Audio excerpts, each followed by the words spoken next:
Reading is fundamental. What's up, everybody? This is DeWitt Scott. I'm back here again with another book review, breaking down the books that I read, I've enjoyed, and I think other people should take a look at. And today's book review is a book entitled The Intelligent Investor by Benjamin Graham. And The Intelligent Investor is a book that has been referred to in many circles as like the Bible of investing. And Benjamin Graham, typically known as the Dean of Wall Street or the father of value investing, this is his most celebrated work. He's written more books, but two definitive works, Intelligent Investor and Security Analysis. But The Intelligent Investor is seen as his most popular, most purchased, most published book throughout his career.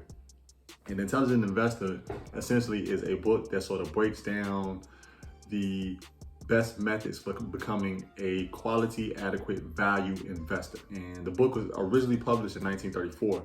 And Benjamin Graham was one of the first to come up with a theory for value investing. And value investing is known simply as purchasing stocks on the stock market when they are trading at a price that is below their intrinsic value.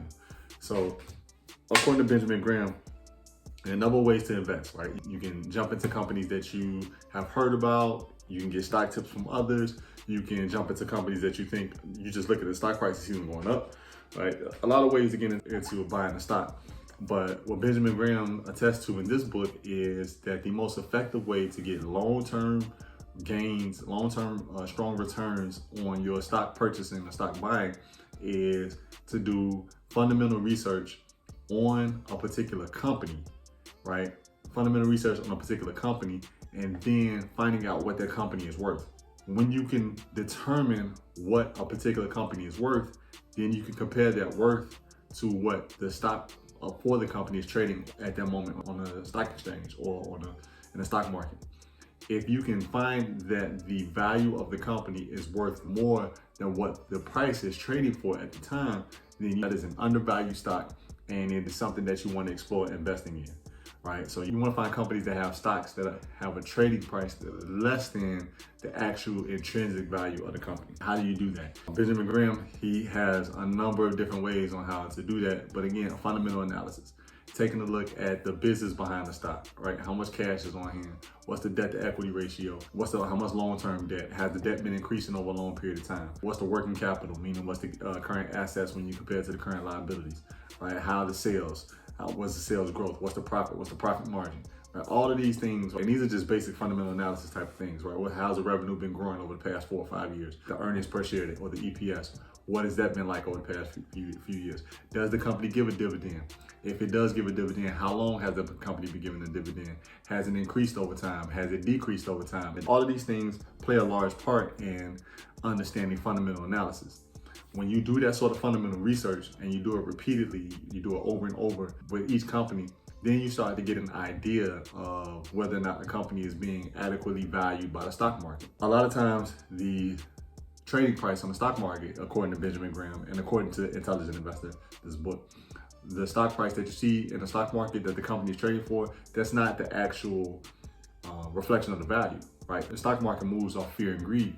So a stock price may go down purely off the fear of the people who are trading the price, or it may go up purely off the greed, right?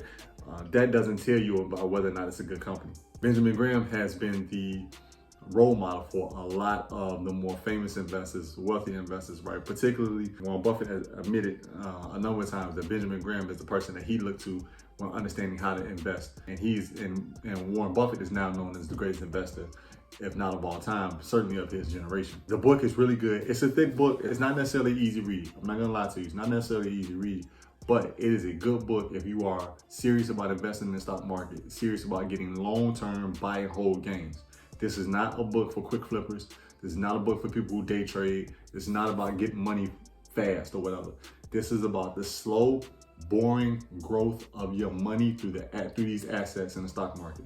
That is how you get the long-term gains that sort of changes your life, changes your family, right? The key, if I had to break it down to one key that I think that I walked away with from this book, is that when you're looking at stocks on the stock market and you're thinking about investing in the stock, you are not actually looking at a stock. What you're looking at is a business. You have to look at it as a business, not as a stock, right? The question is not whether or not I will buy this stock. The question is, if I had the money, would I buy this business? If you do not believe in the business, if you do not believe or understand the fundamentals behind the business, then there is no need for you to buy the stock, right? No, some people just buy the stock simply because they think it's gonna go up. They hear people talk about it, but they don't know the underlying value of the business. Many times people buy stock, they can't even tell you what the business does, what the core products are, who's the management, right? With the core services. They don't know any of that. That is anti-Benjamin Graham. That is anti-intelligent investor. You want to be a defensive investor. You want to not speculate, as he talks about in the book. There's a difference between investing and speculating, right? Speculating, you're gambling, right? You're just putting your money into an asset that you think may go up or down without actually knowing exactly what's going on. Investors don't do that. Investors take their time, they do their research, and they're thinking long term, right? They're thinking long term. How is this business going to be in about 5 years, 10 years, 20 years? Can I keep my money in this business? Should I go into a index fund, which you can hold forever and just allow that to accumulate on average 8% per year? This is what the intelligent investor touches on. So if you're new to investing, if you're a beginner with the stock market, I don't necessarily recommend this as the first read, but I do suggest that at some point you're gonna have to come across this book and you're gonna have to dig into it and live with the contents if you want to be a great investor. You want to be a defensive investor. If you want to be somebody who is long-term buy and hold, right? If you want to be that type of investor, maybe not at the outset, but at some point in your investing career, you're gonna have to pick up the intelligent investor.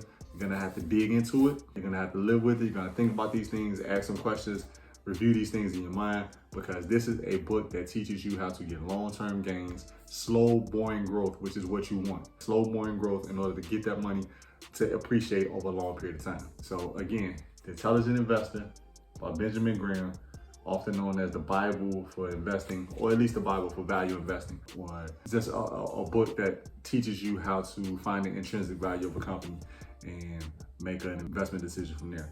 So I recommend that. Check it out. Very good book. Published in 1934. Some things you may have to tweak. I understand it's 2022 at this point. Some things you may have to tweak. You may not have to follow to the T or word for word, but the underlying value of the book, the core of the book and what's being said is what you should pay attention to. So, Intelligent Investor by Benjamin Graham. Check it out. Reading is fundamental.